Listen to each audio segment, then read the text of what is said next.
Fala, galera do barulho, povo abençoado de Deus. Dessa vez viemos à casa do pastor Sávio, alunos de Deus pela primeira vez em casa. É um prazer, né, estar recebendo o senhor pastor Sávio no programa Alunos de Deus. Aliás, é eu que estou recebendo ele, né? É o contrário, né? Eu venho, né, para visitá-lo. Eu peço desculpas diante da câmera aí, que a gente realmente chegou de surpresa aqui na sua casa, né? E a gente vê o quanto homem de Deus esse homem é. Né? Eu quero primeiro te dar os parabéns pelo jeito que o senhor é, né? A simplicidade que o senhor tem demonstrado junto aos membros da sua igreja, né? As festas que estão acontecendo. E antes da gente falar um pouquinho mais sobre tudo que aconteceu esse ano na vida do senhor, quero te fazer uma pergunta para a gente começar o programa bem alto astral. Pastor, a gente estava conversando aqui um pouquinho antes de começar a nossa gravação sobre a sua vida, né? Como começou esse meio evangélico? O senhor é pastor formado, né? E exerce a sua função de pastor. Como tudo começou, pastor? Correto. Eu sou a quarta geração de evangélicos na minha família. A minha família é uma família ítalos, ingleses, ângulos, ítalos e também negros, né? A minha avó veio da Inglaterra com a igreja metodista, a minha bisavó, né? E a minha avó metodista aqui no Brasil. E a minha mãe, filha de metodista, e eu nasci no berço evangélico. E a história começa por aí, cidade de Nova Lima. Nova Lima faz parte da grande BH, né, da grande Belo Horizonte. E tudo começa aí, berço evangélico. Interessante que eu venho do meio evangélico de três vertentes, né? A vertente assembleiana, onde a minha avó materna é assembleiana. O meu avô, minha avó paterna é assembleiana. O meu avô paterno, ele é da Igreja Quadrangular, se converteu na década de 70, e a minha avó materna, que é da Igreja Metodista. Então a gente vem de três vertentes do Evangelho, né? Uma igreja que nasceu na década de 70, no caso o Evangelho Quadrangular aqui no Brasil, a Igreja Assembleia de Deus, que está completando aí o seu centenário, se não me engano, os seus 75 anos, de Igreja Assembleia de Deus, né? E a Igreja Metodista, que no Brasil aí tem, aliás, no mundo tem mais de 300 anos, né? Sempre o pessoal pergunta, né, a respeito de nascer em berço evangélico. E a escola? Como é que foi? Porque o senhor sempre estudou em colégio cristão? Não. O senhor pegou uma área também mais aberta, né, que tinha várias religiões. O pessoal vivia de chacota, brincava, era assim? Sempre foi assim. Hoje a coisa está mais liberal, mas na década de 70, 75 para ser mais exato, a chacota era pior. Embora o povo evangélico era mais respeitado, a chacota era pior. Eles falavam crente essas coisas todas, né? Todo mundo entendeu. Então, brincava com isso e, enfim, hoje o deboche, né, para com o evangélico está pior. Né? Sim. Está muito pior. Porque também, na maioria das vezes, né, desculpem, nós é que somos responsáveis por isso. Quase sempre. Quase sempre. Nós não damos, né, o respeito e nem afirmamos muito aquilo que nós acreditamos. Né? Nós ficamos muito nessa... Paralelo, né? Relativo. Situações, né? Relativos a essas situações. E isso acaba trazendo, de alguma forma, algo de prejuízo pra gente, né? Porque é o seguinte, se a gente está para pregar a verdade, que prega a verdade. Com certeza. E viva a verdade. E que viva a verdade. Porque muitas das vezes mesmo, a gente tem falado aquilo que a gente não tem vivido. Júnior, eu costumo dizer que nós somos o cartão de visitas de Deus. Verdade. Deus não precisa de propaganda, Deus não precisa de marqueteiros, mas Romanos capítulo 8, versículo 19, diz que a criação geme pela manifestação dos filhos de Deus. Então nós somos o cartão de visitas de Deus. Com toda essa chacota, com toda essa brincadeira, com toda essa relativização do Evangelho, nós ainda temos que nos manter essa postura, né, de filhos de Deus. Lógico. Temos que ser diferentes, não adianta. A Bíblia e a palavra exigem essa diferença. Isso não significa que eu não tenho que brincar, que eu não tenho que participar de um restaurante com um amigo, nada disso. Lógico. Mas eu tenho que me assentar e me portar como filho de Deus e fazer a diferença. Lógico, porque eu uso um pouquinho as palavras um pouco diferentes. Eu falo que a gente é a extensão de Jesus na Terra. Com certeza. Porque Jesus foi, falou assim, olha, deixa com vocês aí. Meu espírito Agora, tá aí. pelo amor de Deus, pelo amor de meu pai, faça algo. Faça algo. Pelo amor de meu pai. E ainda dou autoridade para fazer maior do que eu fiz. Lógico, ele ainda Melhor. jogou essa responsabilidade. Algumas pessoas não conseguem entender essa responsabilidade, né? Correto. Lidam essa responsabilidade como um jugo. E não é, é uma responsabilidade. Correto. Não é um peso. Não é. Não é um peso. É um uma privilégio, responsabilidade. né? Exatamente. É um privilégio. E aí, voltando lá para a sua história um pouquinho, aí o senhor começou, né, a estudar, havia muitas chacotas na época. Com certeza. Eu sei porque conheço algumas pessoas que também vieram do meio evangélico há um tempo atrás, né, que se converteram há muito tempo. Eu tenho hoje 6 anos e meio de convertido, né, porque Deus me chamou para fazer o ministério que Ele colocou em minhas mãos. E eu converso com muita gente que fala, foi difícil. Não, nunca foi fácil, né? Existe um evangelho de facilidade hoje do século XIX, aliás, século XIX, século XX e século XXI. Um evangelho de facilidade, um evangelho de troca. E ser evangélico, não ser evangélico, desculpa o termo, ser cristão, ipsis litera, ao pé da letra, não é nada fácil, não é brincadeira.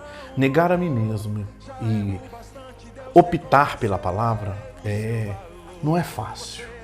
Não existe esse evangelho de troca e de permuta, desculpa a redundância, que tem sido pregado. A mídia ela é até um pouco culpada, desculpa Júnior falar sobre isso, mas a mídia ela tem corroborado com isso, esse evangelho de troca. Me dá tanto que eu te dou tanto, faça isso que eu faço aquilo. Não. Toma sua cruz e siga-me. Barganha não existe com Deus. Com Deus não. Eu não tenho nada para oferecer ao Senhor. Inclusive a palavra fala que as minhas justiças são como trapos de imundície, né? Então não tem barganha para com o Senhor. Pela graça sois salvos, mediante a fé. Isso não vem de vós, para que ninguém se glorie, é dom de Deus. É dom. Então, ao longo da minha história, sou de berço evangélico. Minha família, eu venho de uma família oriunda de 9 irmãos, né? São 4 mulheres e 5 homens. Minha mãe sempre evangélica, meu pai não. Meu pai se converte 4 anos antes de falecer, né? Se converte também na igreja quadrangular, na igreja da mãe dele, da minha avó. Se converte na igreja da mãe dele, graças a Deus por isso, morreu salvo no Senhor, promessa do Senhor, enfim. E quando começou aí quando o senhor recebeu o chamado de Deus? Eu tenho um chamado de Deus desde os meus 16 anos. Os meus 16 anos, quando o Senhor falou comigo nitidamente, né? E eu relutei a esse chamado, né? Prazer, Júnior. Relutei muito, corri muito desse chamado, né?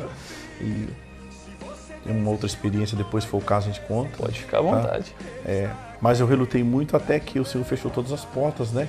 Não que eu não tinha mais nada para fazer, pelo contrário, eu tenho 3 faculdades, né?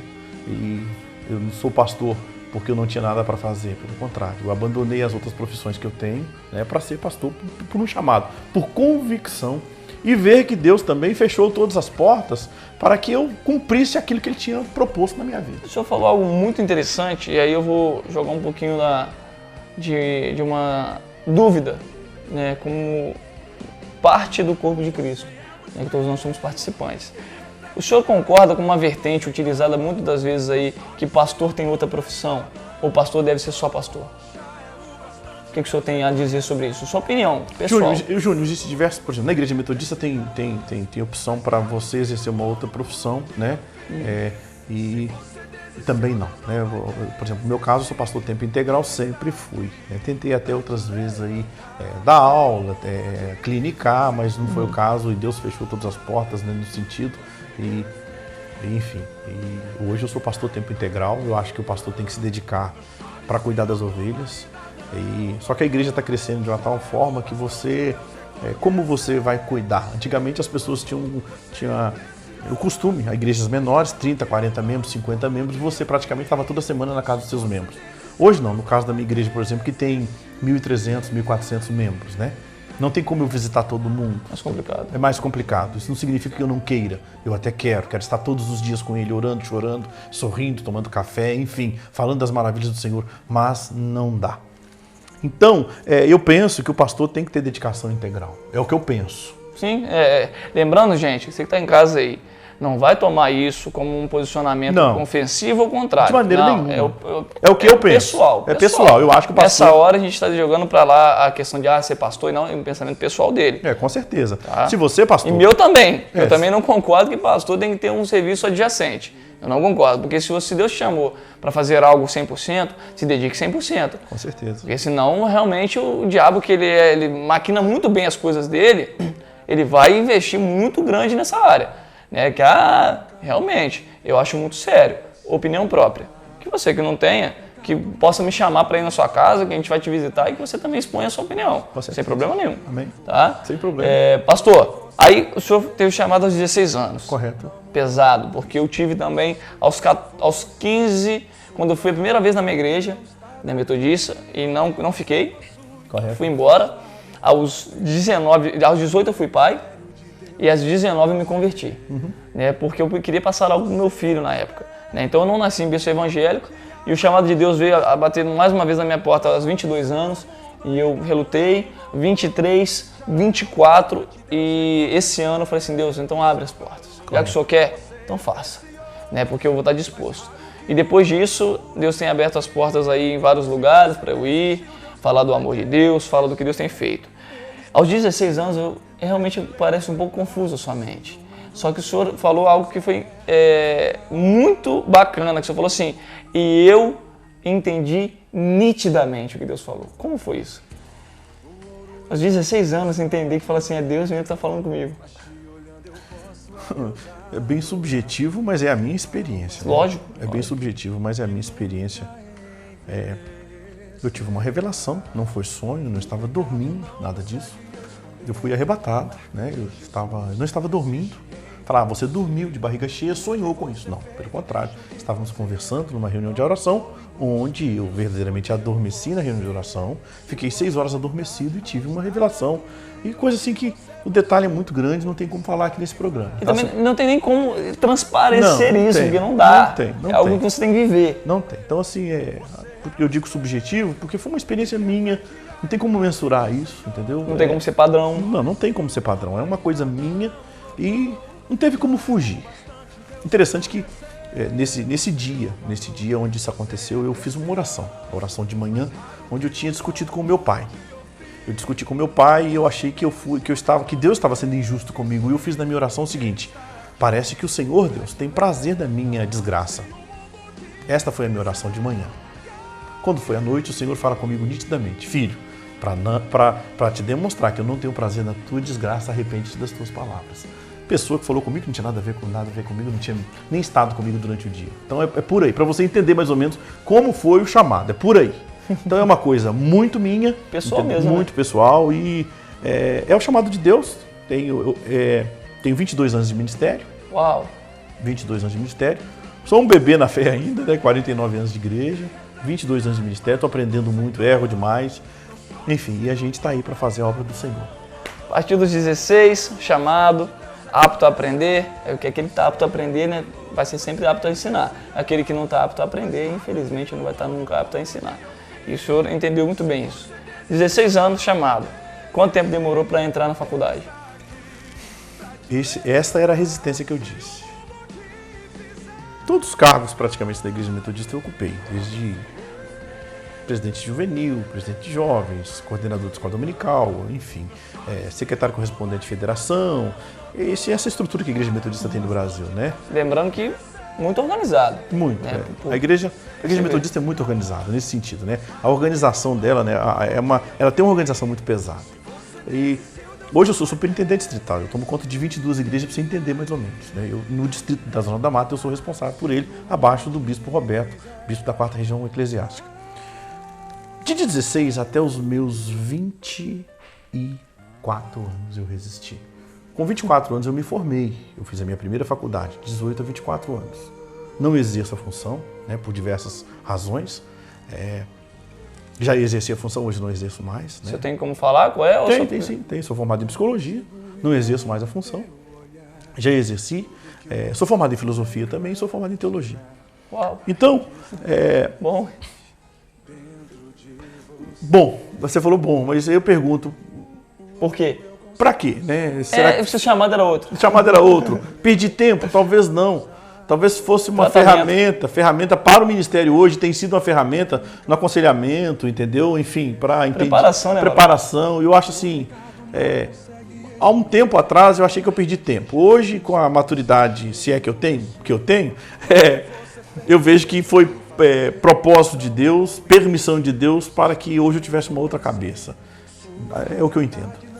Perfeito. E aí, vamos lá, 24 anos, o senhor entra para a faculdade de teologia? Com 24 anos eu estava... 24 anos eu era secretário adjunto do secretário de missões, né, junto com o reverendo Goodwin, reverendo James William Goodwin, dona Joanne Goodwin. Eram missionários americanos, pessoas que me influenciaram, pastor Arthur Theodore Peterson também, um missionário americano que me influenciou bastante na minha caminhada. Fui secretário do reverendo Goodwin, mais a dona Jo, e enfim, eu queria continuar nas missões. Não quero ser pastor, quero cuidar de missionários no Nordeste, quero cuidar de missionários na Amazônia, enfim, era isso que eu fazia. Entrava em contato com os Estados Unidos, com o mundo inteiro onde tem igreja metodista e são parceiros da missão aqui no Brasil. Então eu não queria ser pastor. Com isso, o Júnior, a dona Jo vem a falecer e, enfim, eu volto para São Paulo, né, no caso, eu volto para São Paulo. E em São Paulo, conversando com o Bispo Adriel fala comigo, não, você precisa voltar para fazer seminário. E eu volto para fazer o seminário em Belo Horizonte, começo com 2 anos, depois termino 5 anos na Faculdade de Teologia em São Paulo. 5 anos. Esse casal que você falou aí te influenciou muito, né? Muito, dona Joanne e o reverendo Peterson. Bacana, porque a gente percebe que algumas pessoas realmente trazem muita coisa boa pra gente, né? Com certeza. É que eu tenho meus líderes lá, né, que realmente me ensinam muito. E a gente sabendo filtrar aquilo ali, a gente vai realmente de vento em popa mesmo. E aí o senhor se forma na faculdade em São Paulo. São Paulo, isso. Em São Paulo. São Bernardo do Campo. Na faculdade metodista. Isso. Metodista. Depois de formado, o senhor vira pastor auxiliar ou já pega uma igreja? Quando você vai para a faculdade, você já é consagrado pastor, você é consagrado não, você é separado pastor aspirante, né? Você toma conta de uma congregação em São Paulo, foi o meu caso. E, por incrível que pareça, eu fui nomeado para uma igreja em Barueri. Não era uma igreja, mas não era uma igreja, porque era tipo uma garagem que tinha 8 velhinhos, né, 8 senhores de idade, o mais novo tinha 70 e poucos anos. E eu falei, Senhor, o que eu vim fazer aqui? Uma escadaria tremenda, foi a minha primeira igreja, onde eu tenho muita saudade daquele lugar. E começa tudo por aí, né? De lá eu venho, pastoreei Jardim Belval, que é o caso, depois lá em Barueri, depois eu vim em São João, Guarulhos, Vila Nive, São Paulo. Tudo como auxiliar? Não, aí no caso em São Paulo como auxiliar. Aqui na 4ª região, no caso Cachoeiro de Itapemirim, como pastor titular, depois Guaçuí, Espírito Santo, Ribeirão das Neves, Minas Gerais, Grande Belo Horizonte e agora Além Paraíba. Além Paraíba. 8 anos em Além Paraíba. 8 anos em Além Paraíba? 8 anos. Primeiro pastor a ficar 8 anos? Primeiro pastor a ficar 8 anos em Além Paraíba. Uau! É porque você faz um bom trabalho, né, pastor? Depois do primeiro bloco, a gente vai falar um pouquinho sobre o trabalho que ele faz aqui em Além Paraíba, que é muito bom. Então, a sua primeira igreja como pastor oficial mesmo, titular, foi qual? Igreja Metodista do Bai Minas, Cachoeiro de Itapemirim. Cachoeiro de Itapemirim. Isso. Saudade? Muita saudade. Deixou muitos amigos lá? Bastante. A gente fala que o pastor metodista, como ele não tem casa própria, né? Fixa, ele sempre deixa alguma coisa para trás, né? Com certeza. Porque é dureza, né, cara? Não é reconhecido muito das vezes pelo homem, mas Deus trata, né, cara? Deus trata muito. Trata com muito carinho. Deus é muito bom nessa área, né? Nessa área de tratar, Deus é muito bom. E aí, o senhor chega em Além Paraíba. Além Paraíba não é tão grande. Não. Comparado a Belo Horizonte, a São Paulo. Não é. E aí, como que é se adaptar? Você que é de Além Paraíba, não tome isso como ofensa, né? Se adaptar a uma cidade pequena. Eu estava comentando isso com a minha esposa.